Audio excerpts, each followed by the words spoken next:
Richard Nixon is not just the only American president to resign. He went to his grave never knowing of the prosecutor's secret allegations that destroyed his presidency. This is Watergate Revisited, an insider's view. I'm Jeff Shepard, and I'm your instructor on a course here entitled Watergate Revisited, an insider's view.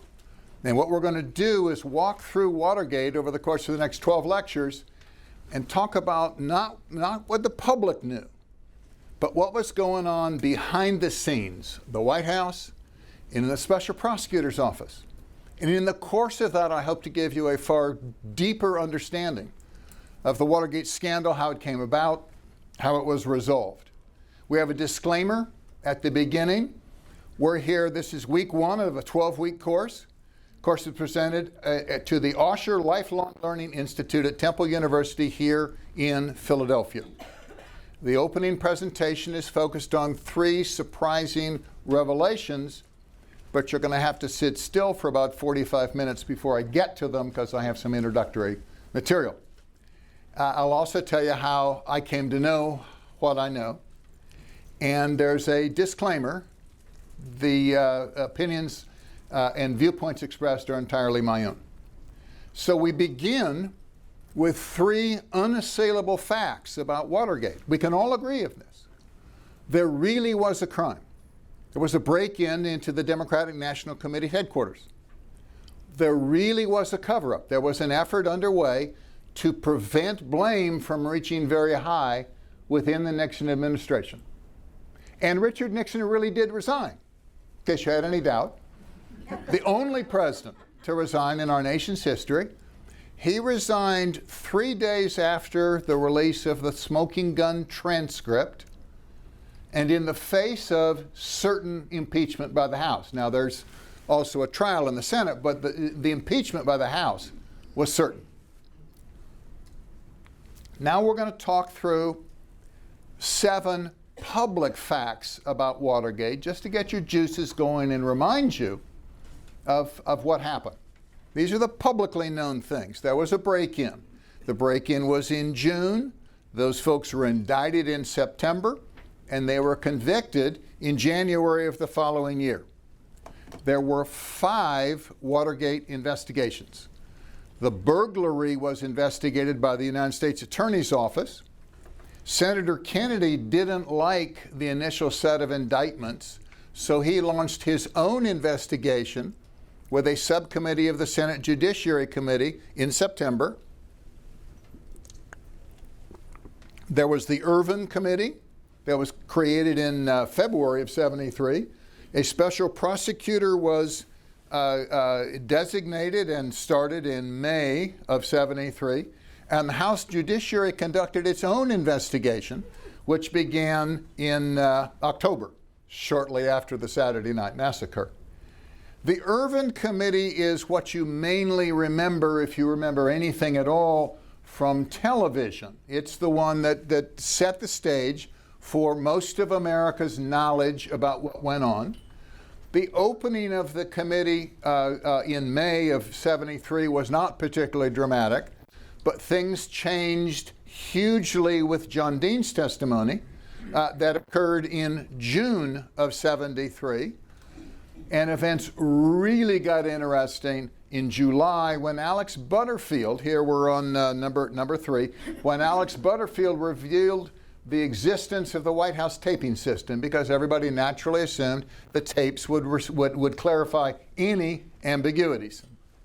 Then if you see on the slide, there's a full year missing. The tapes are revealed in under number 3 in July of '73. And you skip a year because that was mainly fighting over the tapes. But the Supreme Court ruled in July of '74.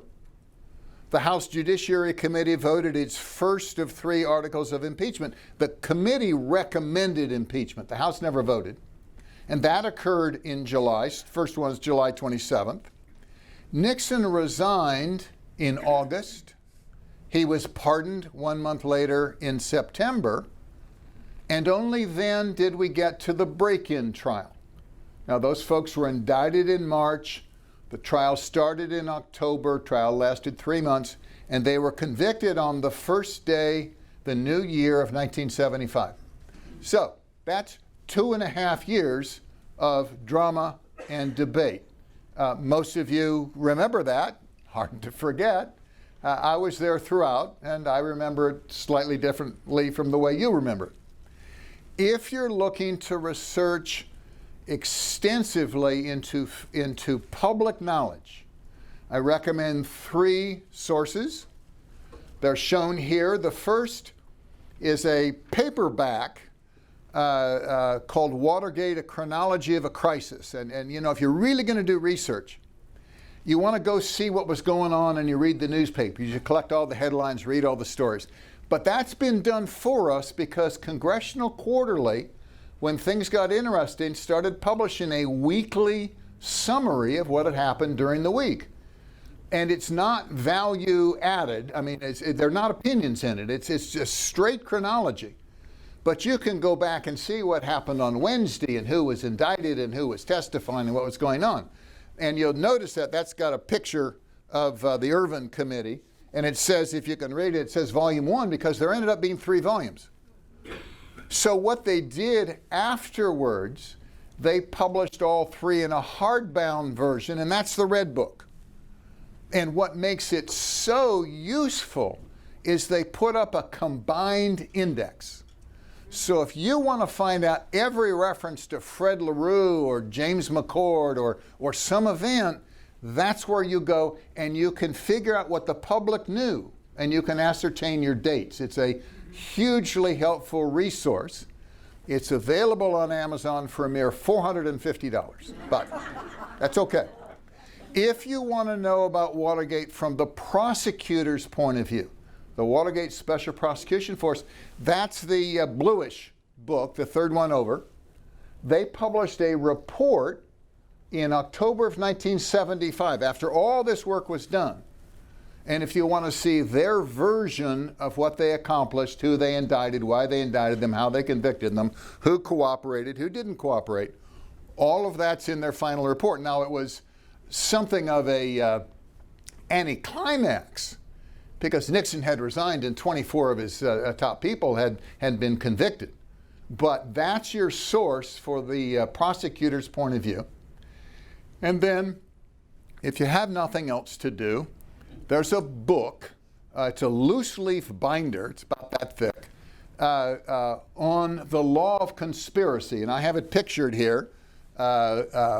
Prosecution and Defense of Criminal Conspiracy Cases by Paul Marcus. He's a professor at the William and Mary College of Law. And if you look, that's the only book where there's a margin around the sides. That's because those are my legs there when I took a picture of the book.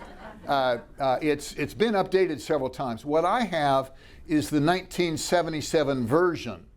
So I have the law of conspiracy frozen in time of what it was at that point. And you can read what Clarence Darrow said and what other people said and how you prosecute the cases and all the special parts of conspiracy. So those are publicly available sources if you really want to get into this. Now, we're going to spend a few minutes on me. It's my favorite subject other than Watergate.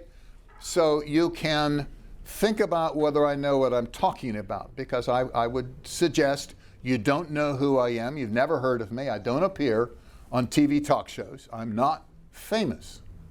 That's by design.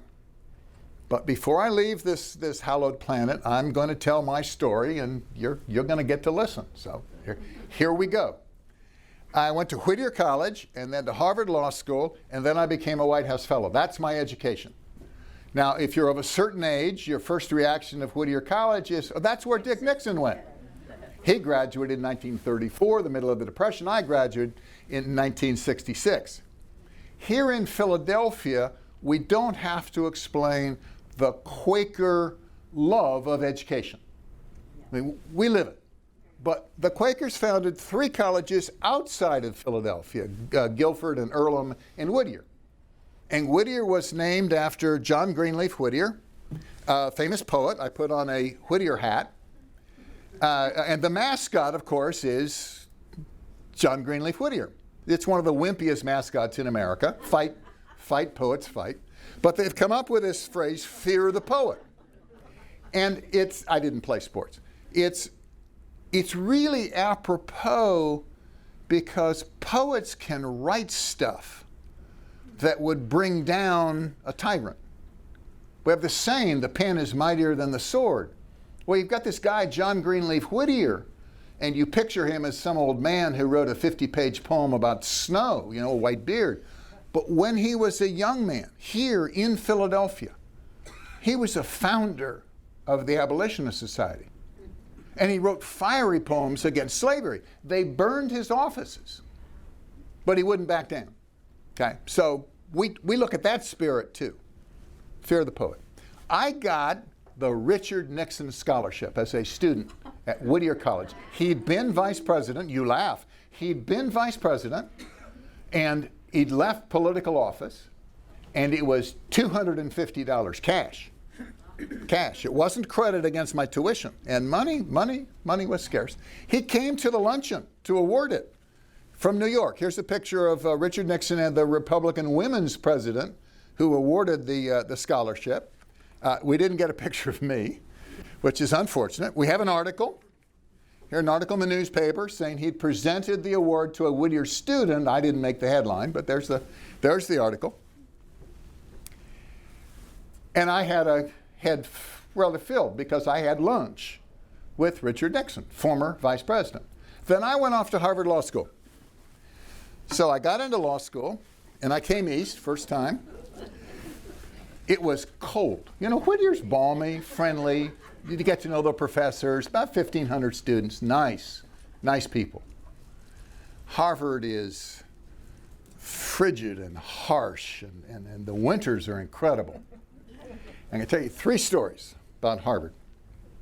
Because I grew up on the beach in Southern California. This was a big step for me. So first week of school, I need to go out to Boston College to meet somebody. I'd never taken public transportation before.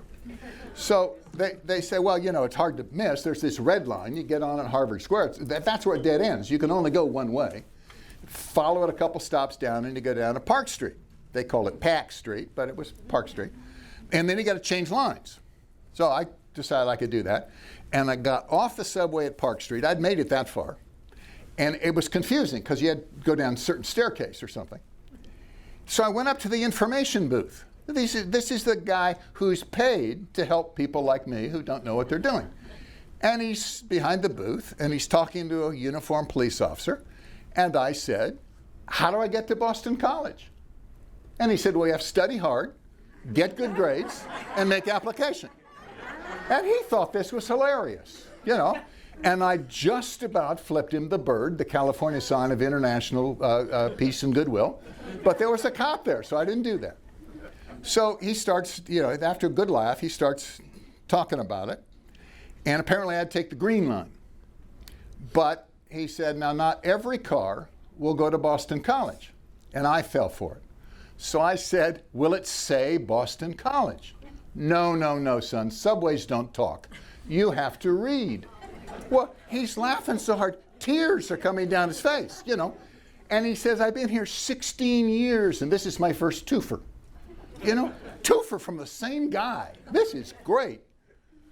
And then he wants to be nice, and he wants to know where I go to school. I wasn't going to tell him. I wasn't going to give him a triple. So I made it to Boston College. 3 weeks into law school. Now, this is the hardest law school in the country. There's mean professors. The way they taught law in those days was the Socratic method. They had to spend 6 months teaching you couldn't think before they could teach you how to think like a lawyer, and they enjoyed it. Maybe you remember the paper chase, okay? The story of 1Ls. How many people watched the movie, The Paper Chase? I see everybody, okay. The guy who wrote that book is a year behind me, and I was the guy who got reamed in The Paper Chase by the meanest, most feared professor in all of Harvard Law School. I made the mistake of correcting him the 3rd week of class. You never volunteer, but I did. And I did it minor point, corrected him on a minor point. toward the beginning of class. So for the next hour, he just wiped up the floor with me. He gave me a nickname, 3-2 Shepherd. Everybody had a great time. And my friends of 3 whole weeks, they wouldn't even walk out of class with me. They were afraid it might be catching. And I was up all night because I had contracts the next day too. And I look up, and I go into class. It's like this, except it's a tiered classroom, 130 students. And I'm there shaking, looking at my notes. And I think I gotta face him. And he's down there in the pit. And I look up, and he's looking right at me. And he says, well, Mr. Shepherd, we're going to start class by giving you the ability to try to rebuild your reputation. And we went at it again. Give me the facts of Hawkins v. McGee or the good ship Peerless, whatever it was. And then every class for 2 weeks, at some point, he'd call on me. And you could wait and hear a pin drop in the room because they were waiting to see if Bice was going to take Shepherd apart again. I went to see him. I thought he was going to drive me out of school. And he'd go to his office, scared to death. And he says, what is it? And I said, well, I must have said something that upset you. No kidding. And he says, what do you mean? Well, I said, well, the whole class is waiting, because you call on me every class, and they're all waiting to see if there's going to be trouble again. And he looks at me, and it turns out this harsh, feared guy. It's not like Hausman. This guy was really intense, but he was not highfalutin. Turns out he had a heart of gold. He thought we were having fun.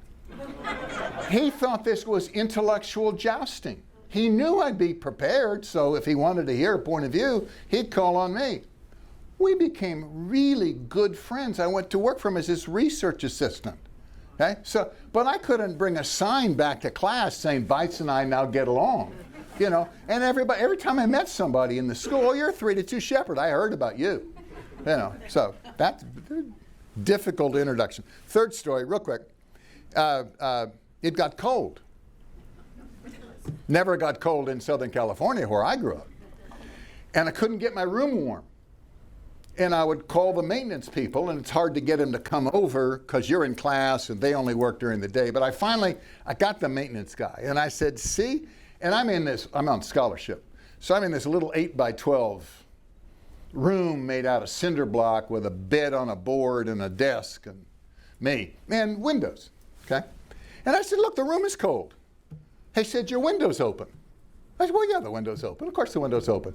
He said, the room won't warm up until you close the window. And I looked at him and I said, I have never slept in a bedroom with a closed window in my life. I will suffocate. And he looks at me and he says, you're from California, aren't you? And I said, well, yeah, how did you know? He said, we've had trouble with people like you before. It's amazing. He said, I promise you won't die. And I did. I closed the window. It's very brave. I locked the window closed, and I woke up the next morning. I was fine. It's amazing what you can learn in law school. So I survived the first year. I ended up in the top 5th of the class. I was not run out of school, and I did not bring shame to people who sent there. And so that was, that's Whittier. Excuse me, that's Harvard. One other thing happened while I was at school, and that is that Richard Nixon ran for the presidency, and he got elected. And there were 3 or 4 of us who were Republicans. We had a little election eve party, and one of my good friends produced this campaign badge, okay? Nixon Shepherd, as though I was his running mate. Would have worked out better than Spear Wagner. But the whole point was I knew the presidential candidate. I'd had lunch with him. And this was the first election I could vote in. I've come of age, turned 21. So I said, well, if Nixon wins, I'm going to go to Washington to help. And that's when I applied for a White House fellowship. Now, the White House fellowships, I take off the Harvard hat. I don't have a hat for White House fellows. I have a sticker. It's a program designed by President Johnson in 1964. Takes about 15 young Americans to Washington to teach them about the federal government, how it works. You get to meet and talk with the great and the near great. And it's a fantastic program. I happen to be president of the Alumni Association this year. There are 700 former fellows. If you know any young people, that used to be, you had to be between 23 and 35, and now we say you need to be near the beginning of your career. But I was among the very youngest ever selected. I was selected when I was age 24. I went directly from Harvard Law School to becoming a White House fellow. Nobody else in the eliminations had had lunch with the president. So, you know, maybe there was a leg up. Maybe. But I became a White House fellow. And I have 2 pictures. This is the East Room with President Nixon in the center. Arthur Fleming was head of the commission that picked people. He had been Eisenhower's head of HEW. And I'm over on the far left, tall, scared, but in the White House. This is June of 1969. And then I get to go back, and this is a picture of me in the Oval Office the following year. And this is kind of a fun picture if you can focus on it. The guy in the middle is the executive director of the program. So he's taken me in to see the president. Look at the expression on his face. I have said something. I don't remember what I said. And Nixon's got his hands on his waist looking at me. And if you look at me, I have a smirk on my face. There's no other word that you can use. Now, I don't know what I said. But this is one of my favorite pictures because, you know, I obviously, maybe I told him that one of his daughters was pregnant. I mean, you know, you just don't know. Now, the White House doesn't release this kind of picture unless the president looks good. That's the standard. But I joined the staff, so I went back through to see what there was of me, and I got this. And I love it. So, what happened after that? My education is over. I go from Whittier to Harvard to White House fellow. I'm 25 now. And I'm asked to join the White House staff. So here I am. For 5 years, I was on the Domestic Council. The Domestic Council is the counterpart of the National Security Council. It staffs the president on initiatives that he cares about. And I was there for 5 years, and my focus was law and order. Law and order, crime and drugs, skyjacking, remember the guys that take the planes to Cuba, terrorism, the initial stuff on terrorism, all that was. And my job was to be sure the president's views were understood, articulated, and appreciated. Okay, so I'm paid to stay and do analysis and write memos for the president. I have here my White House pass. This was fun. Within 5 weeks of my arrival, I am the substance guy on moving the president from the White House to the Department of Justice to sign legislation, the Organized Crime Control Act of 1970. Now, the Secret Service is involved, the advance team is involved, my involvement, and I was lead on the substance. What is he going to say on the bill? What is he going to say to the Attorney General? And there's speechwriters involved, but my job is to be sure it's substantively correct, because that's what I did. I have here a letter from the Attorney General thanking me for my input on that signing ceremony. I'm not in any pictures. But I'm not supposed to be in pictures because I'm in the background. And then I have my favorite picture. We're almost through, but I have my favorite picture, which is me in the cabinet room. Now, there are 9 people in the room. This is the cabinet room next door to the Oval Office in the West Wing. And President Ford is seated on the left. That's his assigned seat. He sits in the center of the cabinet table. And across the table from him is Jerry Ford, who's now vice president. And that's his assigned seat. To the president's left is the then Attorney General William Saxby, because that's where the Attorney General sits. And then next to Ford, to Ford's right, there is Ann Armstrong and George Herbert Walker Bush, because they're co-chairs of the Republican National Committee. Down toward the end, Len Garman is next to George Bush, a presidential lawyer. I'm running the meeting because this is talking about campaign reform. I'm explaining the bill. And then next to me are two legislative affairs guys, Bill Timmons and Bryce Harlow, who run congressional relations. So we're in the cabinet room talking about campaign reform. And there's 3 presidents in the picture. This is really cool. I have every shot. You know, some are in color, some are black and white, so some are framed with the legislation. And that was neat. These were happy times. I mean, you can imagine. For the most part, I was single. Did my first job. And life was good. I would have paid them to be able to go to work there. So then came Watergate. You know, every good time must end. And we go back for just a second. I was deputy defense counsel during Watergate. So that last year, I'd go down and complain to his lawyer about what a poor job we're doing. These were not happy meetings. This kid comes in, why are we, can't we do better? So he started giving me stuff to do. And I became his deputy. So I was deputy throughout Watergate. And here's what I did. I knew and I worked with all the major figures because they were either from the Department of Justice or the White House staff. I was on John Ehrlichman's staff. Bud Krogh, the head plumber, was my immediate superior. Chuck Colson's office was next to him. John Dean was down the hallway. Gordon Liddy was down in the basement. Everybody was there. I knew them. I was a senior member of the Watergate defense team. I did 3 major things. I transcribed the tapes. I am the expletive deleter. I'm the one that did that. Okay? I ran the document rooms that held the seized files. You couldn't get in to see your files, except through me. I had Secret Service protection, but they were all held in properly enclosed areas. And I staffed the presidential counselors. We sent these people out to defend Nixon. And I was their staff guy who told them what they could say and what they couldn't say and what might be coming down the pike. Bryce Harlow and Dean Burge. And then my reward for working so hard, I became a witness for the government at the trials. Because when I ran the document rooms, I was asked to remove a certain piece of paper and give it to the prosecutors. And when you go into court, they have something called chain of custody. You have to explain to the judge and the jury how this document got here. And imagine the stress. I mean, you have happy lives. This doesn't happen to you. I am required to testify against my former colleagues. Now, it's a ministerial act, but you talk about nervous.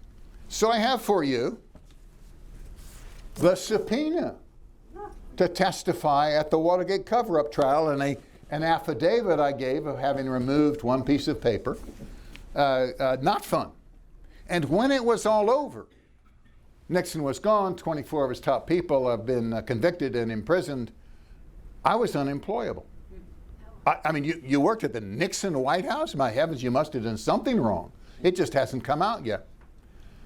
So I went to the special prosecutor and I said, look, I can't get a job. And I was just the lawyer. And he said, well, who are you talking to? I said, well, I can't even get started. He said, well, if you get an interview, have them call me, and I'll tell them you're okay. And I said, that's not going to be good enough because years from now, this is going to come back up. And he said, what do you want? I said, I want a letter. I want a letter. He says, we don't write letters. We indict you or you go home. But they did for me. I insisted. I have a letter. This used to be in my safety deposit box. Now it's framed, a simple frame. I read it to you. We appreciate your desire to clarify your role in Watergate-related matters within the jurisdiction of the Watergate Special Prosecution Force. This office shares your concern that your participation as a witness in investigations and prosecutions brought by this office may cloud the propriety of your own activities and unfairly damage your reputation. No kidding. And then the paragraph, the killer paragraph. After checking with our various task forces, I can confirm that you are not and have not been the subject of any investigation conducted by this office. Okay? I'm innocent. Believe me, I'm innocent. All right. So I left. I got out of town. Vince Foster in his briefcase had this note that said, this is a town that ruins people just for sport. And it occurred to me it might be a good time to leave. So we came here to Philadelphia, city of brotherly love. And I entered into a 35-year career as a corporate lawyer for big insurance companies. Nothing to do with Watergate. Nothing to do with Washington. But then,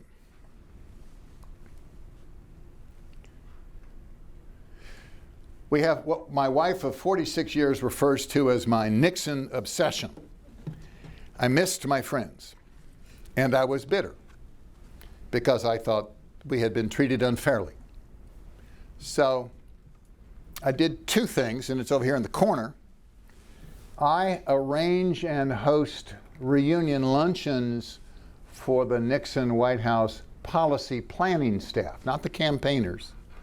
These are the people who governed the domestic council staff, the national security staff, and the Office of Management and Budget, the folks who, after you win, then you're supposed to run the government. We didn't have a Nixon library. There wasn't a Nixon library built for 20 years. But I kept the record of where people went, so if they were looking for Bob, they could call Jeff and find out where he was. This is before email. This is before cell phones. And I started printing up and sending out the list of where our friends were, so they would know if they needed to get in touch. We're the only White House staff to have regularly scheduled reunions. We do them every November after the election. And it's just getting together to talk about government. It's fun. It's fun. Second thing I do is I've produced a series of documentaries about Richard Nixon's public policy initiatives. I worked on domestic stuff. He had some really great victories in foreign affairs, and we wanted to document them for the future. So I would get some of these people I've been having lunch with that worked on welfare reform or integrating the southern schools or the opening to China. And we'd go down to the National Archives and we sit them on the stage and they'd talk about what they tried to do, what the memos showed, whether it worked out or not, who was involved. National Archives co-sponsors these documentaries because, as they say, it makes the documents come alive. I have produced 39 documentaries on Nixon's public policy initiatives. No other administration has done any. Now, we're gilding the lily. We're perfecting the record of what we tried to do. And our people are very proud of what we tried to do. So and I just did 3 last year. One on drug abuse, combating drug abuse. One on working with a Democratic Congress. We call it Bridging the Branches. Try that today. And the third on the 68 campaign. You know, just last week was the 50th anniversary of President Nixon's inauguration. So we're in that era from a 50-year point of view. I'm catching up mentally with what I'm saying. On the ones on foreign affairs, I don't know about foreign affairs, so I got KT McFarland to help me put those together, and she moderates them on the screen. And she would touch base with Henry Kissinger about, we're doing this, we're doing that, because we're interviewing his staff. And Henry said, how come you don't have me on? That guy was 94 at the time. So what we did, we took the cameras up to his office in Midtown Manhattan, and we interviewed him on the same topics we had been interviewing his staff. And what's fascinating is he had an entirely different point of view. They saw these initiatives, opening to China, Soviet détente, ending the war, increasing American influence in the Middle East, as silos. Now, they briefed Henry. Henry briefed the president. And Henry saw it totally differently.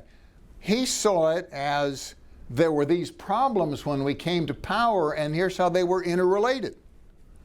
So we have 6 hours videotape of Henry Kissinger, unreleased to the public. It was done over the course of 2016.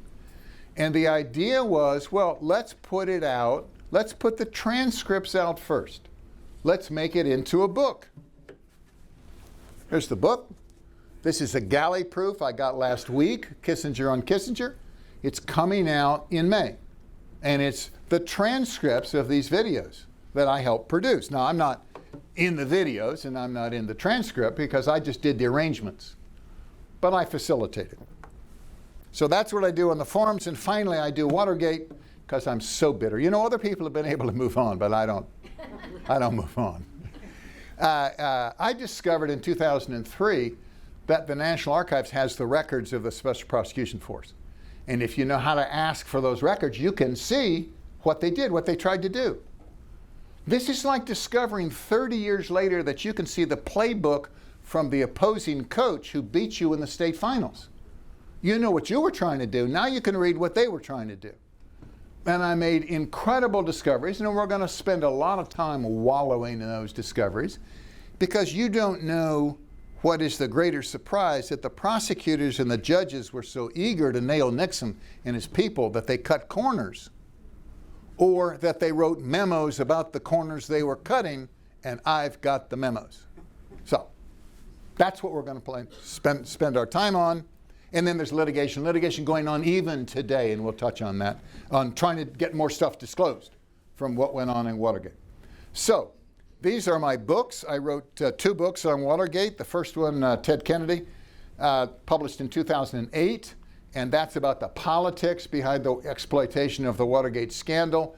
And what it tries to say is, look, every door you open, every stone you turn over, every coffin lid you lift, you find the opposition is being run by Kennedy people who wanted back into power. Then they needed to do it over Nixon's body in order to smooth the path for Teddy, because only if a Kennedy got back in the Oval Office would they be back in power. The other book, which came out in 2015, is really about the trials, because I've discovered documentation that suggests the prosecutors and the judges cheated. And then I have a website. And if you have nothing better to do, on my website we have lots of other documents. There's a detailed chronology of the unfolding of the crisis. It's only 80 pages long, but that's how you can check dates when you're checking into all this. So that does it. From my point of view, there's this Connie Francis song. You remember it, from 1959. Talking about souvenirs. I lay them all apart, and as the teardrops start, I find a broken heart amongst my souvenirs. I mean, I have these things, but my people went to jail and other people went to great publicity and triumph. So I see Watergate as a tragedy. This is Aristotle's definition of tragedy. You may not. I understand that. A man who is highly renowned and prosperous, but one who is not preeminently virtuous and just, whose misfortune, however, is brought upon him not by vice and depravity, but by some error of judgment or frailty. That's what I think is the story of Richard Nixon. And then you have A.C. Bradley's famous interpretation of Shakespearean tragedy, a setting in which a moral order reacts violently and convulsively against certain infractions. From this reaction comes the calamity which befalls the hero, frequently way out of proportion to the infraction itself. And within this calamity, there is a dominating impression of waste. I think that's a pretty good summary of my point of view of Watergate. We'll see how you feel if you labor through this to the 12th week. So now we're going to go to the 3 surprising revelations. And first, I have to remind you about the special prosecutors. There were 4 special prosecutors. There was Archibald Cox, Harvard professor, who left us under circumstances that may not have been pleasant, called the Saturday Night Massacre, but he was only there 6 months. His place was taken by Leon Jaworski, a Texas lawyer, who stayed a year, but that year was when Nixon resigned and the tapes came out and all that sort of thing. And then he resigned at the beginning of the cover-up trial, and his place was taken by his deputy, Hank Ruth. And he'd been deputy throughout, but he became the Watergate prosecutor for a year. And then at the end, it devolved into almost a part-time job with Chuck Ruff. If you watch the Clinton impeachment, Chuck was the guy in the wheelchair who was defending Bill Clinton. But here, he was special prosecutor toward the end, and they're really watching the appeals and doing the briefs on the appeals. It's interesting to note that the prosecutor's office didn't go out of existence until 6 months into the Carter administration, when they could delegate the rest of the cases to a Department of Justice under Democratic leadership. 4 years of a special prosecutor, you can't stop these things. Once the prosecutor gets geared up, it's very hard to turn them off. So we go from there to our three revelations. First, the prosecutors and the judges were meeting secretly. Secondly, John Dean, the chief desk officer of the entire cover-up, never spent a night in jail. He was sentenced, but he never went to jail. And third, the prosecutors made secret allegations against Dick Nixon that we didn't know about and couldn't refute. Happened to be wrong. We'll get to them. Let's start with the first one, prosecutors' secret meetings with Judge Sirica.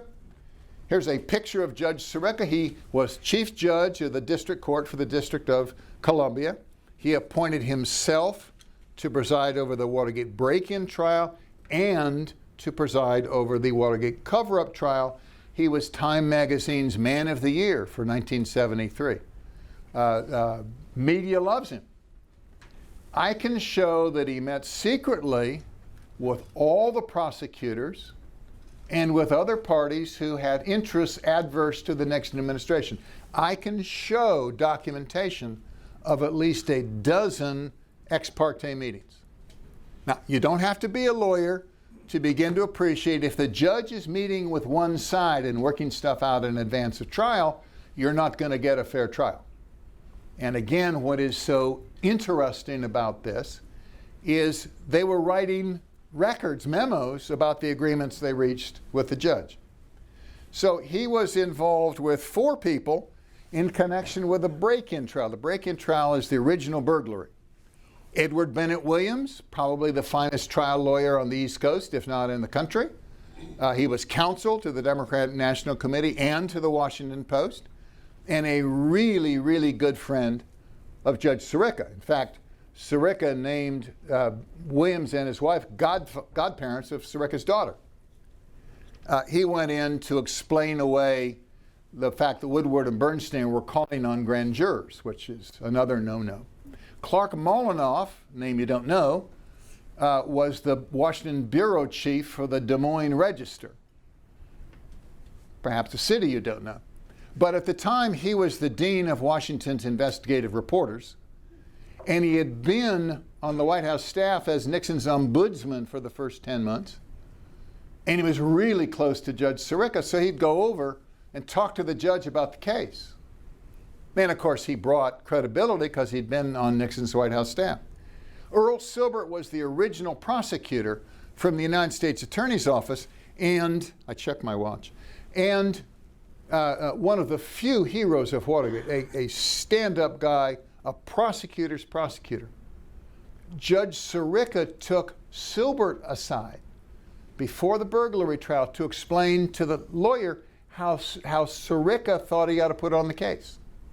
I mean, this is a judge with a huge involvement in the case. And Sirica brags about it in his book. We'll get there. And finally, Samuel Dash. Sam was the chief counsel of the Senate Watergate Committee. He was a professor at Georgetown. Sirica taught a course at Georgetown, much like I'm teaching a course. And Sam Dash would come down and talk to Sirica all the time. And he wrote about it, Dash wrote about it in his book. It comes up in one of the letters we're going to see later today. I was in a panel in North Carolina where Rufus Edmiston spoke, and he had been Sam Ervin's assistant. And he said, because I said, we got these secret meetings. He said, did you get any about Sam Dash? And I said, yeah, there's one he wrote about in his book. He said, listen, Sam went down to see him all the time. He invited me to come. And I said, we shouldn't be doing this. But he said, no, we're friends. What does it matter? We'll go talk to the judge. Then you get the secret meetings with the prosecutors, with Jaworski and his staff. And we're going to get to 3 of them. Not today. We're going to get to 3 of them.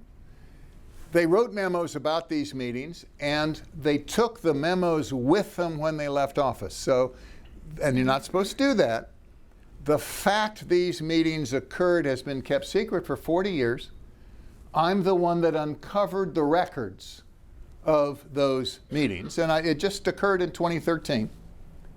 The fair trial implications are nothing short of incredible. You don't get a fair trial if the prosecution's meeting with a judge and working stuff out in advance, and we'll go through them. So it's not just take my word for it. We'll put the memos up and we'll talk about them.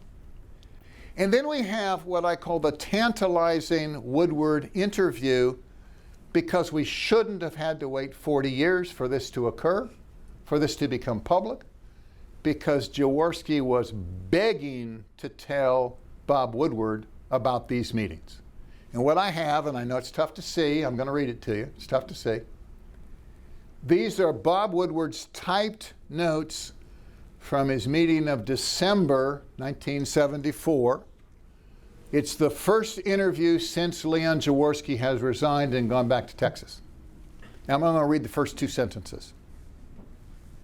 Jaworski, started off by saying how strongly he feels about our book, that it is a piece of history and that it must be accurate, and he will do anything to make sure that it is. Thank you, Leon. And then the killer sentence. Says there were a lot of one-on-one conversations that only he and nobody knows about but he and the other party. Okay? Now, if you were an investigative reporter and the guy says, let me tell you how this really worked out, there were these one-on-one conversations nobody knows about, you'd ask. No question. He was meeting with a judge. They worked it out together. He was ready to tell Woodward that that had been going on. The cases would have been thrown out. All he had to do was start a little revelation and all heck would have broken loose. Woodward missed it. Maybe on purpose. Maybe on purpose. So we go to a memo. This is a memo written by the associate prosecutor on January 2nd about a private meeting he had had with Judge Sirica. And it starts out saying, approximately 10 p.m. on Tuesday, I received a call at home from Todd Christofferson, law clerk to Sirica, who stated the judge wanted to see Jaworski and me in chambers as early as possible the next morning. I told him Jaworski wasn't back from Texas, and he said, then you got to come in alone.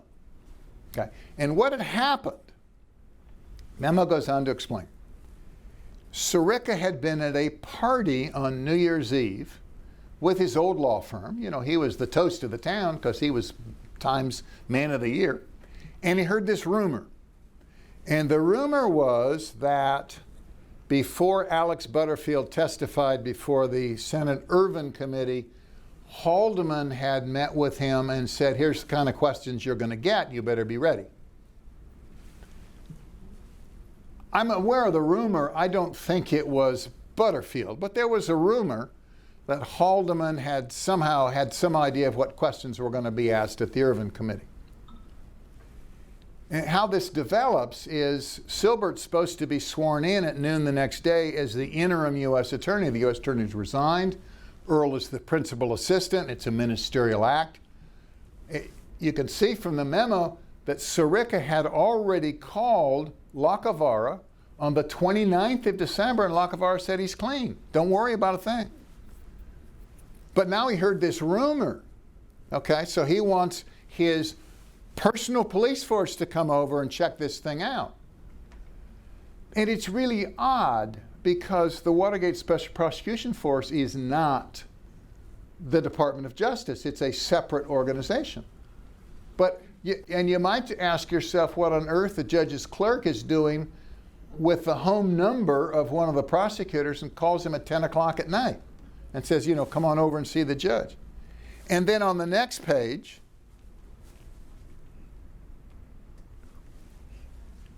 the judge stated he had just received a telephone call from Sam Dash, our friend, from the Irvin Committee, who had telephoned him about the remand of the committee's subpoena enforcement suit. Judge told me he'd indicated to Dash, a good friend, basically what he told us, and apparently indicated he had given us this same information. And it goes on to say, we reassured the judge, we told him that Earl Silbert was straight, this couldn't have happened. Silbert was running the grand jury, had nothing to do with the Ervin Committee. As it turned out, Alex Butterfield never appeared in front of the grand jury. This was a leak, if there was a leak, out of the Ervin Committee, which leaked like a sieve. Okay? Go back and ask yourself what the heck Sam Dash is doing talking to the judge about the remand of the committee's subpoena. The committee subpoenaed the Nixon tapes, and the court said, you know, you don't have a right to them, there's separation of powers. And he's calling the judge to bitch about the holding. Oh, I hear from anybody. Sirica had an open door policy. You got a view? Come on in and we'll talk about it. You don't get an objective judge that way. So we go to the next. John Dean's disappearing prison sentence. Our friend John Dean, maybe you've heard of him. Okay? John Dean had some interesting connections with Watergate. He's described his role as the chief desk officer of the cover-up. He was the one who coordinated the White House and the CREEP. That's the Committee to Re-elect the President. The White House and the CREEP responses. He had undisclosed conflicts of interest. John Dean is the one who recruited and hired Gordon Liddy. Maybe you've heard of Gordon Liddy. He's the one that promised him $1 million for his campaign intelligence plan. Dean is the one who met in Mitchell's office when Liddy described his plans twice. When those burglars were arrested, John Dean knew one thing for sure. He was at risk of prosecution because he helped start it. But he didn't disclose that to his White House superiors. And as Watergate unrolled and the temperature grew higher and there was more and more pressure on the White House, it was John Dean who opposed any White House disclosures. No kidding. If the White House started disclosing stuff, Dean would be exposed as running the cover-up. And he didn't just run the cover-up. He didn't just obstruct justice. He committed at least 4 other felonies in the course of it over here. He rehearsed Jeb Magruder for his perjured testimony before the grand jury twice. That's called subornation of perjury. He destroyed evidence. There was stuff taken from Hunt's case, and it impacted Dean. He didn't turn that stuff over. He destroyed the evidence. He made unauthorized disclosures of what the prosecutors thought. He would interview the prosecutors and then he would relay that information improperly to defense counsel. And he's the only person in Watergate who embezzled money. Okay? He took $4,000 of campaign funds to pay for his honeymoon. Now, how do you prosecute the big guys without dealing with John Dean? Well, here's what Archie Cox had to say about John Dean. Archie Cox was particularly firm in his personal determination that Dean be prosecuted no matter what. Dean became an idée fixe for Cox. With all the uncertainties of Watergate that swirled around him, Cox saw Dean's guilt as the one enduring constant. During a particularly difficult period, Archie remarked to us, if everything else goes down the drain, the one thing I can cling to is Dean's venality. This is a book by the prosecutors telling you what Archie Cox thought. What did Sirica do? Well, the first case to come to trial comes to trial in New York. It's called the Vesco case. It was an indictment of John Mitchell and Maurice Stans for improper campaign funds. And John Dean is the principal accusatory witness, and they're acquitted. And when the press interviewed the jurors, they said, we didn't find Dean's testimony to be credible. So Sirica decided he could help John Dean become more credible. And here's what he says. I knew what he said on the witness stand wasn't going to make any difference in the sentence I handed down. So to prevent the suggestion that he was testifying in the hope I would reduce his sentence, I decided to give Dean that sentence well before the trial. We'll get into this a little bit deeper. But when John Dean pled, he wasn't sentenced. Sentencing occurs after you testify. But after the Vesco acquittal, Sirica calls him in and sentences him to 1 to 4 years in prison, the harshest sentence ever handed down at that point in time, with incarceration to begin the first day of trial. So John can say from the witness stand, I've been punished, I'm in jail, These are my colleagues, you should punish them too. And what do the prosecutors say about this ploy in their book? Moral balancing aside, the real politique of the situation was that Dean would not be an effective witness at trial if he got a free ride. The evident effect of Dean's prison sentence later on the jurors at the cover-up trial confirmed our tactical judgment. As a man who was already serving a long jail term, Dean made a measurably greater impression than if he had never been charged or punished for his acts. Now, I haven't been able to find the memo from the prosecutors to the judge to say, for heaven's sake, sentence him. But you can see they were both in full agreement. They needed to do that to increase John Dean's witness credibility. And it worked. It was Dean's word against the cover-up people. They were convicted on all counts. Dean was the first witness. 1 week after the convictions were obtained, Judge Sirica, on his own motion, called John Dean in and set him free. Reduced his sentence to time served, no probation, no parole. So John Dean served 4 months. Okay? The jury was told he was going to serve 1 to 4 years in prison. The American public was told he was going to serve 1 to 4 years in prison. He served 4 months, the shortest sentence of any Watergate figure. But wait, there's more. It turns out John Dean never spent a night in jail. He was put in a witness protection program at Fort Holabird, Maryland, and so he spent his nights in what amounted to an Army barracks. And during the day, he was driven by federal marshals down to his dedicated office with the prosecutors where he worked on his book. Okay? Now, he said 3 different interviews, a C-SPAN interview, an interview with Amy Goodman, and an interview at the Chapman University with their newspaper, The Panther. He's really talked himself into this situation where he doesn't even think he was convicted. He says, well, I was just put in a witness protection program. You know, I never really went to jail. Okay? Recently, this stuff keeps unwinding. Recently, I got a letter from a lawyer here in town. While you were at the White House, I was special attorney assigned to the Justice Department's Organized Crime Strike Force in Buffalo. In that capacity, I had one of my mob informants placed in protective custody at the Fort Holabird Safe House, where he got to know John Dean, Jeb Stuart Magruder, Chuck Colson, and Herb Kalmbach. My informant, who was a made member of the Mafia, spoke highly of Colson and Kalmbach as decent stand-up guys. On the other hand, he considered Dean and Magruder to be totally untrustworthy weaklings. Of Dean, he said, this is a quote, "That guy would steal the silver dollars off his dead mother's eyes." Okay? So, he goes on to say Dean had conjugal visits each weekend from the beautiful Modine. John Dean is a convicted felon sentenced to 1 to 4 years in prison who has been disbarred from the practice of law for 40 years. Try, when you see him on TV pontificating about something, try to keep that in mind. We go to our third. Our third surprising revelation, 5 minutes, prosecutors' secret allegations against Nixon. Now, let me set it up for you. From Nixon's point of view, the case breaks on Wednesday, March 21st, when John Dean comes in and says there's a cancer on the presidency.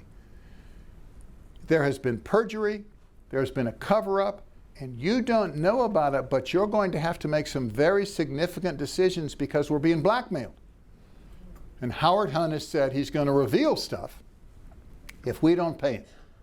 Okay? Now, in our great defense effort, the defense focused on what did Nixon do after he learned, because both Nixon and Dean were in complete agreement. That's when he knew for sure something wasn't right. Okay? And I can trace the week. We'll do it later on. Great detail what happened in that week. We didn't know it, but a fact developed about 6 months into the investigation. This is that fact. Look at Wednesday, the 21st. Dean meets with the president at 10:30 a.m. The meeting goes till noon.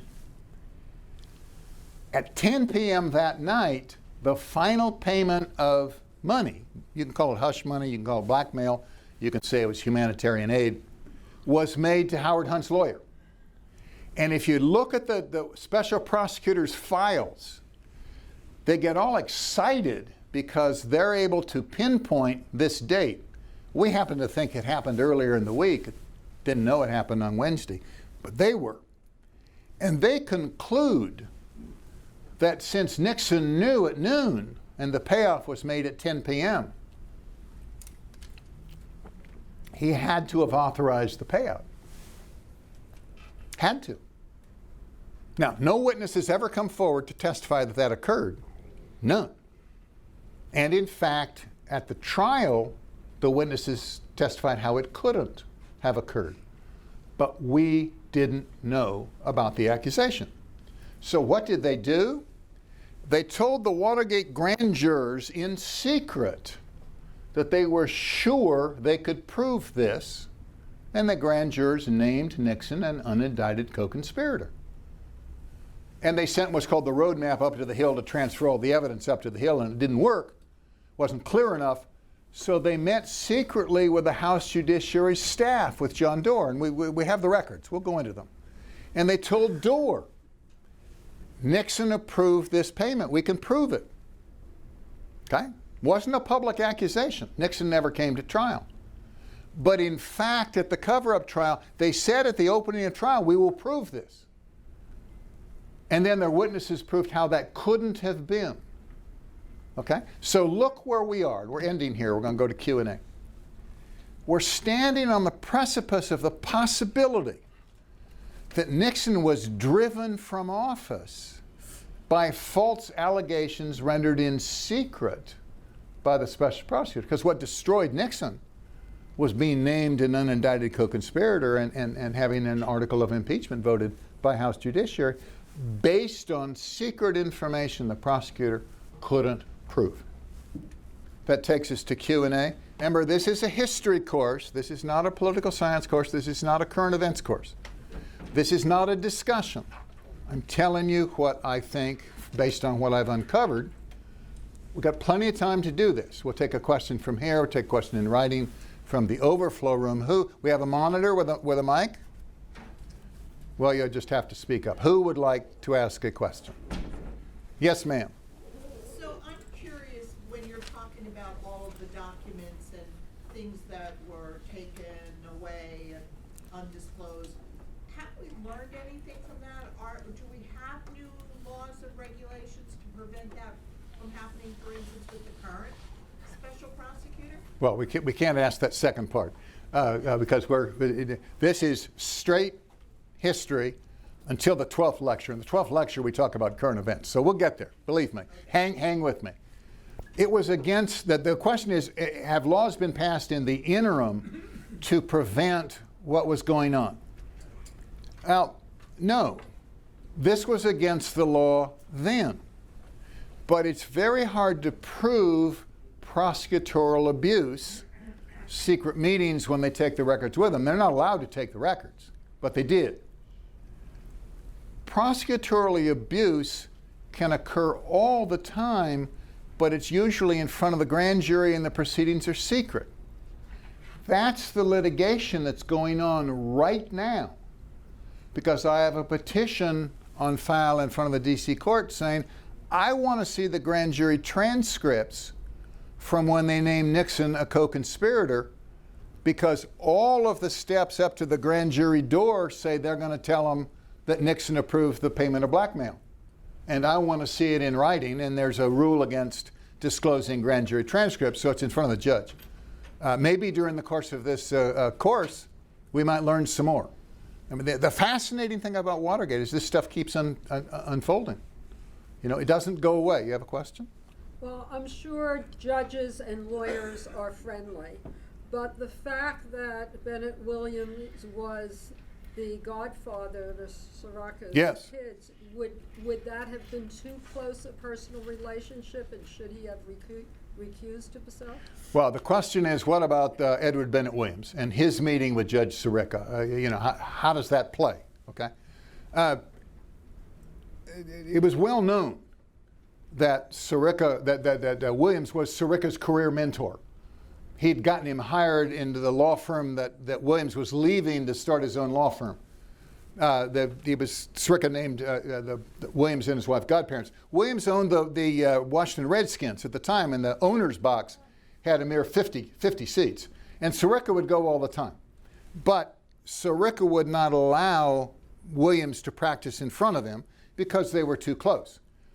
Williams took Sirica aside to smooth over the improper actions of Woodward and Bernstein in interviewing grand jurors.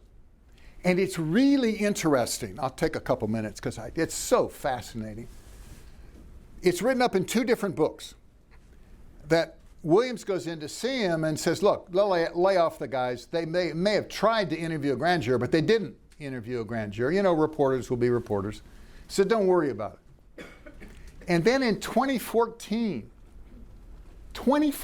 this book comes out that is a praising biography of Ben Bradlee, who was editor of the Washington Post. And Bradlee was going to do another book, and he says, oh, you just write the book. Here's my files. And he finds in the files 7 typewritten pages that are Carl Bernstein's notes from his interview of that grand juror. And you go back to their book, All the President's Men, and they talk about this secretary they won't name called W, who reveals all this stuff. It's not a secretary for the re-election committee. It's the grand juror. And they've admitted, subsequent, that they lied for 40 years, that they lied about that they had interviewed a grand juror. And obviously they told the Post management because the memo is in Ben Bradlee's files, so you can't get it from Woodward and Bernstein if you subpoena. And the only question we don't know, and then I will go on, it's not clear if Edward Bennett Williams knew that this had occurred when he sat down with a judge. Now, we know there were at least 2 meetings. One, to get Woodward and Bernstein off the hook for trying to interview grand jurors, but 2, he had to go back to see Sirica because Woodward and Bernstein somehow created the impression with somebody they were trying to interview that they were with the FBI.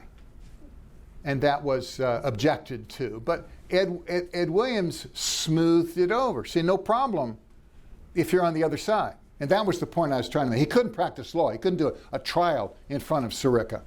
But he shouldn't have gone to see Sirica in secret and handled the problem of Woodward and Bernstein. Do we have a written question from the other room? Who cares? You. So, when the Senate, the Republicans in the Senate finally became convinced about Nixon's involvement in this, wasn't there a tape of him being involved as a co-conspirator? Good. Good for you. I thought it would be the first question, but it's good. Let me restate the question. The senators, the Republicans, lost faith in Nixon. Wasn't there a tape that proved it? Yes. It's really the House Judiciary Committee members who folded at the end. And the tape, which you're referring to, is called The Smoking Gun. It's the tape of June 23rd, and you should all know about it. We put it out, and Nixon resigned 3 days later. That tape's pretty clear. Now, I'm pretty familiar with that tape. I was the 3rd person in the United States to hear it. I prepared the official transcript, and I'm the one who called it the smoking gun. Because it's very clear, Haldeman goes in and says to Nixon, and I'm quoting part of it, but the FBI investigation is going in a new direction we don't want it to go. And John Dean and John Mitchell think that what we ought to do is get the CIA to tell the FBI not to interview these 2 guys because it's a CIA venture. And they do that. Okay? So nobody had heard that tape except Richard Nixon until the Supreme Court ruled. And then his lawyers got to hear the tape. This would be June 26th, whatever the date was of the Supreme Court ruling. And the lawyers went crazy. Here was open and shut proof of obstruction of justice. We've been defending this guy on March 21st and way back 6th day from the break-in. he's involved in the cover-up. No, we demanded the tape be put out. You think the Republicans on the Hill collapsed? The lawyers collapsed. Okay? What's so fascinating about Watergate is we were wrong. We misinterpreted the tape. And what's odd, and we'll get into it because it's very complex. Every single person involved in that event is now in total agreement that the tape was about keeping the names of prominent Democratic donors from becoming public. The FBI direction is going in a new, FBI investigation is going in a new direction. We don't want it to go. They were asking questions about how this money got to creep in the first place, and the people who had delivered the money were saying, my heavens, if they go there, we will have to reveal these prominent Democrats. Take your own opinion, but even John Dean, where's my AV guy? He's left me. Okay. I have, and I can't show you because I can't get it up. I have, and I'll show you in a future meeting, John Dean's footnote where he says the lawyers made a mistake. If they had known, Nixon might have lived again to fight another day. In short, the smoking gun was shooting blanks. I mean, it's really interesting, and America doesn't know this. So when you try to say, well, Nixon got shafted, you've got to disabuse them of the notion of the smoking gun, and they don't want to go there. Their lives have moved on. They have other things to do. Another question. Kim. Would you mind if I added some information relative to Yes, I would. This is not the appropriate time to do that. My nickel. Other questions? Ma'am. A very basic question. I think we're all familiar with lawsuits, say a lawsuit pending in the United States District Court. Yeah. And you have a federal United States District Court presiding over the case. Yes. And in those situations, it would seem pretty clear you can't have ex parte communications with the judge, particularly if he's sitting non-jury. Can you clarify for me a very basic question? What is the nature of these proceedings? And exactly what kind of judge was Sirica, and in what capacity was he sitting? He was sitting as the chief judge of the federal district court for the District of Columbia, which is the trial court. Okay. He was then, and the chief judge is today, responsible for overseeing all the grand juries. In some jurisdictions it rotates, but I know it was then, I think it still is today. And you could say, well, these questions came up, these meetings occurred before the grand jury indicted, so there was legally no case. But when I show you the memos, you won't buy that argument, because they're talking about stuff that's going to come before him for ruling, and they're getting their point of view in first, in secret, without us knowing. So this is something different than we always hear about the Watergate hearings. Absolutely. The proceedings you're talking about are not the Watergate hearings per se, but proceedings that were going on in the federal court. That's correct. Sirica is presiding. Yes, there are hearings in the Senate, which is the Irvin Committee. We're talking about what was going on. Most people saw the Irvin Committee hearings.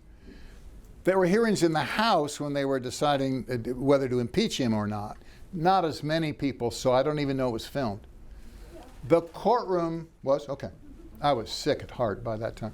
The courtroom can't be filmed. Federal courts, you can't film the trial. So you could only read about what was going on in the trials. There's a burglary trial. There's the plumber's prosecution. We'll spend a day on the prosecution for the break-in into Daniel Ellsberg's shrink's office. And then there was the cover-up trial. So those are the court cases where all the protections of the Fifth and Sixth Amendment apply. You're not promised due process in front of the Senate. You're promised due process in front of a court of law. Most Americans would agree that no matter how heinous the crime or despicable the defendant, you get a fair trial. Give you a fair trial, then we hang you. But you get a fair trial. And my complaint in much of this is the prosecutors wanted to convict and the judges wanted to convict Nixon's people so badly they cheated. They just out and out cheated. But I know I have to carry the burden of proof. I'll bring that man. It was my understanding that the fact that Nixon directed the CIA to impinge on the FBI's investigation, regardless of who the two actors were, Republicans or Democratic donors, that's against the Constitution and the law. Well, yes. The question is, listen, I don't care why he did it. If he agreed, if Nixon agreed, we'll get the CIA to call the FBI not to interview these two people. The question is intent. What was the intent of doing that? Was the intent to interfere with their investigation, or was the intent to prevent the names of two fundraisers from coming out? And I don't mean to persuade you today, but wait till we get into the actual tape and all the background. If you wanna go read about it, go on my website under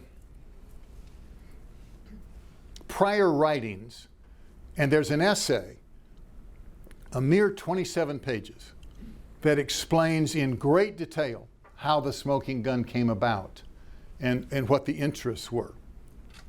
Is there? No, we have to stop. I've been warned. This is not a discussion group. No, You get to ask your question. We move on. Ma'am? I guess what I'm stuck on is the break-in itself, and that it was under Mitchell. I believe that Mitchell was the one that coordinated everything for the break-in. I mean, these and the people that broke in, the burglars, were not ne'er-do-wells. They were pretty well known in their capacities. So I guess I'm stuck on that, and it being involved as part of the campaign. Right. So the question is, how do you justify the original burglary? Okay? And the answer is, well, you can't. We started by saying there are three unassailable facts. There was a crime. The question is, who knew, who authorized? You know, it's never been shown, it's almost 50 years, that Nixon or Haldeman or Ehrlichman knew anything about this in advance. Never been shown. No one's ever accused them. It's Mitchell. It's Mitchell. And It's the cover. no. Well, but let me finish with Mitchell for just a second. It's a cute question whether Mitchell knew. Okay, we'll go into it. I began thinking he was guilty as could be. I'm not sure anymore, and I'll explain why. I mean, it gets fascinating. He devoted a half of his defense at trial seeking to convince the jury he never approved the Liddy plan. Very clear, the first two meetings he didn't approve it. $1 million on January 27th, rejected. $500,000 on February 4th, rejected. Then there's the key meeting at the end of March. Mitchell and Fred LaRue say he didn't approve. Jeb Magruder says, yes, he did. Interesting question, but we'll get there. We'll get there. Now, your second point was, well, what about the cover-up? Well, yeah, what about the cover-up? There really was a cover-up. Who was running the cover-up? Who knew? Okay, that's the issue, because we got these people that are caught red-handed. We know who the two supervisors were, Gordon Liddy and Howard Hunt, and then there was the effort to cap it. Don't let it go any higher. Okay? Let me tell you something. In any bureaucracy, if something goes wrong, there's always a cover-up. The people who are at fault lie. Some cover-ups succeed. Look at Chappaquiddick. Cover-up succeeded, okay? Did you see the movie? Yeah. This is the issue. This is hugely important. What do you do when you're running an organization or family, and it first occurs to you that your own people are lying to you? That's the issue. We failed. We failed in that issue. Do we get put in jail for that? What the prosecutors sought to show was the entire White House staff was a criminal enterprise. It was like the mob. So showing up for work ought to put you in jail. And here's John Dean, desperate to have a reduced prison sentence. He'll point out anybody you want. And Jeb Magruder was worse. Jeb Magruder was, and he was the first layer that was being protected by the cover-up. He was so scared that if he perceived what the prosecutors wanted him to say, he'd swear to it. And they told Fred Bizart, my boss, at the time, we're not sure we can put him on the stand in good faith because we don't know for sure what he's going to say this time. Because he's so scared, he'll say anything he thinks we want. Well, you know, how do you prosecute people that are in that kind of shape? But there's no question there was a crime. There's no question there was a cover-up. It's who? Who? And if you read that book, the one over here on the far side by Paul Marcus, he goes into it in great detail. He says, listen, the law of conspiracy was developed in prosecuting the mob for narcotics and gambling and prostitution.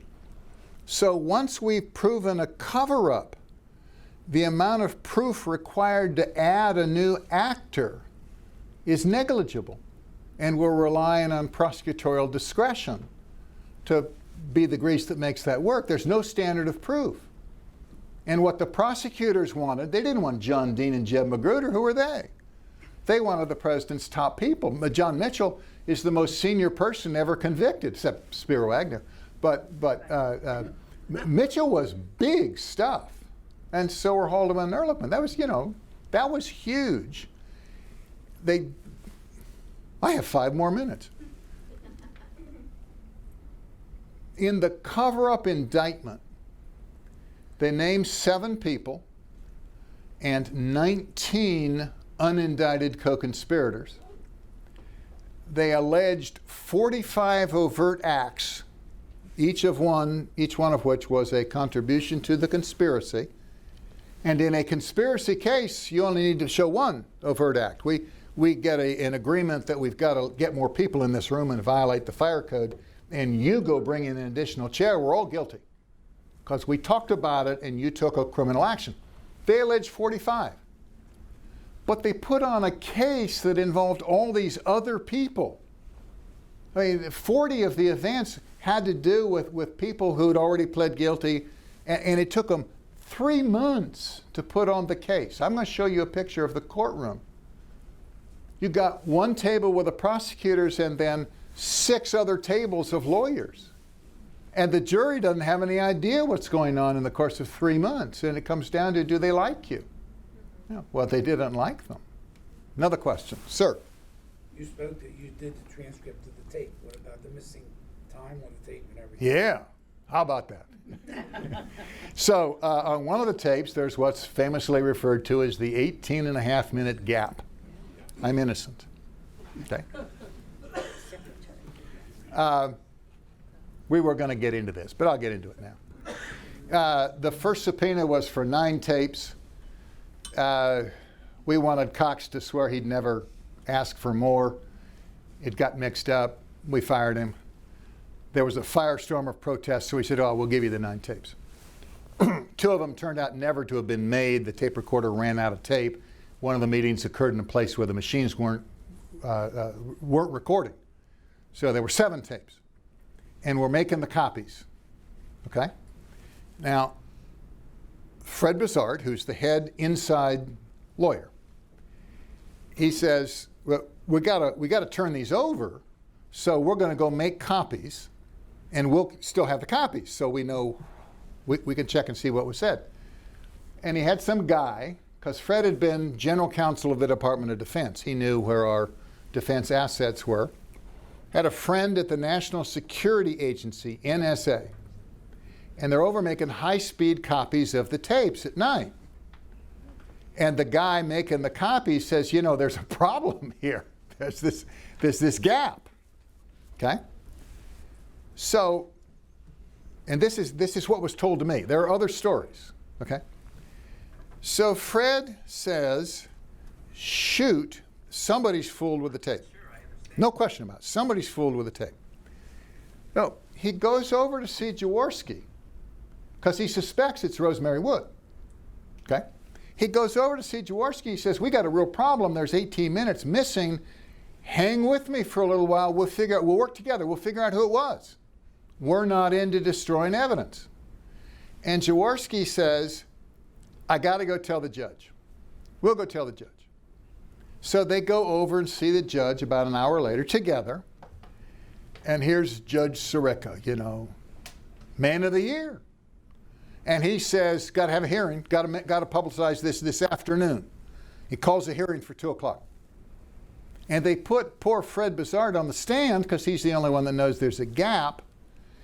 And the prosecutors, who didn't do squat, ripped Bizard up one side and down the other as though he caused the gap. We put Rosemary Woods on. There's this Rosemary Stretch, remember? It's on the cover of the magazine.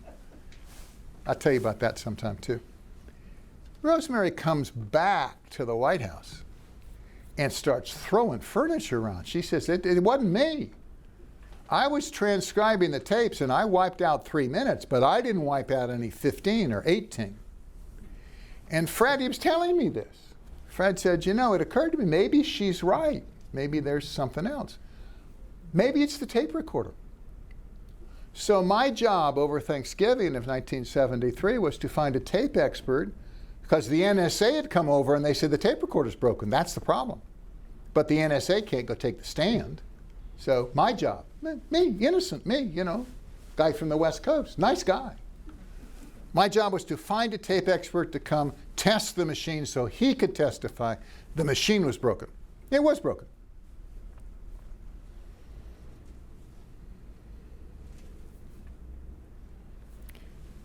We couldn't do it. Couldn't prove it. You had to plug the machine into a certain outlet that also had one of those high intensity tensor lamps. And you had to be on a certain tape recorder, a Euler 5000, that was broken, that had a faulty bridge rectifier. But we could get the buzz, but we couldn't explain the 18 minutes. Looks like it was started and stopped, maybe 9 times. Now, it could have been Rose going back and forth transcribing. Don't know. Haldeman's notes say Watergate. This was 3 days after the break-in. Okay? There we sit. We have this little chestnut. There was 78 days of hearings in front of the court. An evidentiary hearing of 78 days while they were back and forth on what was going on and who knew what. They referred it to the grand jury. They had this group of tape experts, and the tape experts said, this machine's broken. So they sent it out to a hi-fi shop. The guy replaced the faulty bridge rectifier and threw it away. He cleaned the machine. The tape recorder comes back and it won't buzz anymore. So they can't prosecute. They've destroyed the evidence themselves. What does John Dean say in his book that came out in 2014? Appendix A of John Dean's book. He says, you know, it's historically insignificant. It was big stuff at the time. Historically insignificant. You can look at Nixon's diary. You can look at Haldeman's diary. You look at the surrounding notes. They had no idea about the break-in. They weren't discussing the break-in. But the word Watergate appears. It's a conundrum. Can't solve it for you. But I worry about it. Okay, we've hit 2:30. I hope you come back. This is fun. This is fun.